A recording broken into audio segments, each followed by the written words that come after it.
Bonsoir à tous, bienvenue. La ministre des Affaires étrangères du Canada, Mélina Joly, a été reçue par le vice-président Tiemoko Meïlie-Kone.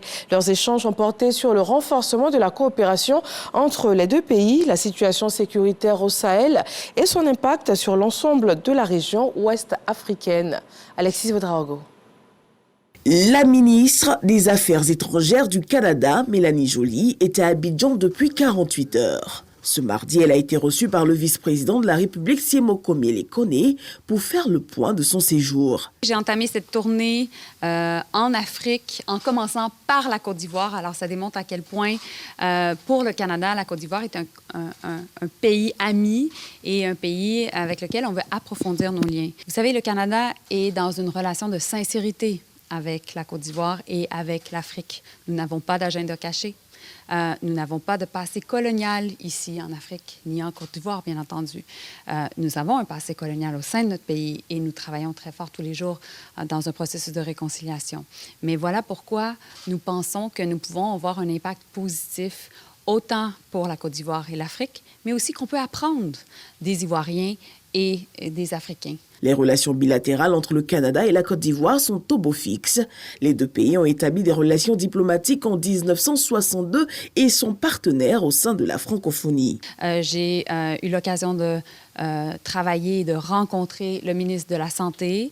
On a annoncé plus d'investissements du Canada en matière de vaccination pour contrer le paludisme, la COVID-19. Donc, on a remis les clés de 15 véhicules réfrigérés qui vont permettre le transport de vaccins partout à travers la Côte d'Ivoire. J'ai également eu l'occasion de signer avec mon collègue un nouveau partenariat de coopération commerciale parce qu'on veut davantage investir ici et permettre les investissements ivoiriens aussi et les talents au Canada.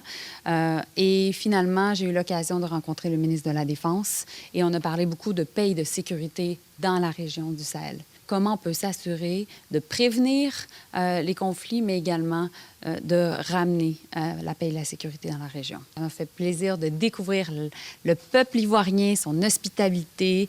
Et puis, sincèrement, je peux vous dire que vous avez un pays extraordinaire et j'ai bien hâte d'y retourner. Le Canada, qui soutient la réponse de l'OMS à l'épidémie de la variole du singe en Afrique par une contribution d'environ 1 milliard de francs CFA, vient d'annoncer une contribution supplémentaire d'environ 500 millions de francs CFA. Et dans la lutte contre ce virus, de nouvelles contaminations ont été enregistrées par les services sanitaires ivoiriens. L'Institut national d'hygiène publique annonce 28 cas, dont un décès à la date du 20 août 2024. Les malades sont repartis aussi bien dans le district d'Abidjan qu'en dans la ville de l'Intérieur. Selon les résultats du laboratoire de l'INHP, il s'agit de la même souche qui circule en Afrique de l'Ouest. Pour l'heure donc, aucune nouvelle souche de la variole du singe n'a été détectés. Ils sont le fruit de programmes de réhabilitation, de rénovation, d'extension et de nouvelles constructions d'infrastructures aéroportuaires en Côte d'Ivoire. Les aéroports de Korogo et de San Pedro rénovés ont contribué à la réussite de l'organisation de la Coupe d'Afrique des Nations 2023 en terre ivoirienne. Aujourd'hui, ce sont deux héritages qui font le bonheur des populations de ces régions dans lesquelles on observe un regain de dynamisme du point de vue économique et culturel. Le principal défi face à cet investissement reste l'entretien et la gestion efficiente de ces aéroports. En attendant l'extension du projet dans d'autres villes, nos reporters ont visité ces infrastructures aujourd'hui, principaux atouts du transport aérien local. Leur témoignage dans notre dossier EcoPlus ce soir à 20h. Dans l'actualité internationale au Sénégal, le Premier ministre Ousmane Sonko a officiellement installé une commission chargée de renégocier les contrats signés avec les entreprises étrangères dans les secteurs stratégiques. Il rappelle qu'une plus grande transparence et un rééquilibrage des contrats signés par l'État du Sénégal est un combat de longue date. Ousmane Sonko précise, et je cite, « En tant que parti politique d'opposition, nous avions eu à regretter et à dénoncer la manière dont les accords et conventions étaient conclus au détriment, la plupart du temps, des intérêts stratégiques du Sénégal et de son peuple. » Fin de citation.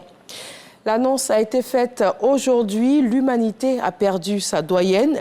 L'Espagnole Maria Brañas, la plus âgée de l'humanité, est décédée à l'âge de 117 ans. Selon sa famille, elle est partie comme elle le souhaitait, pendant qu'elle dormait paisiblement et sans souffrance. La japonaise Tomiko Ituka, née le 23 mai 1908, donc âgée de 116 ans, est aujourd'hui la nouvelle détentrice de ce titre de doyenne de l'humanité. Et puis, nous terminons aux États-Unis d'Amérique où le président Joe Biden passe le relais à Kamala Harris. La convention démocrate s'est ouverte hier lundi à Chicago. Elle va entériner la candidature de Kamala Harris, l'actuelle vice-présidente, et son colistier Tim Walz. Les anciens présidents Bill Clinton et Barack Obama vont aussi s'exprimer lors de cette convention, de même que l'ancienne secrétaire d'État Hillary Clinton, qui a offert l'un des premiers moments forts de la convention démocrate, en appelant son parti à enfin briser le plafond de verre et faire élire la première femme présidente de l'histoire des États-Unis. La convention démocrate va durer jusqu'à jeudi et accompagner donc l'investiture de Kamala Harris. Merci de vous informer sur RTI 1. Rendez-vous avec beaucoup de plaisir à 20h.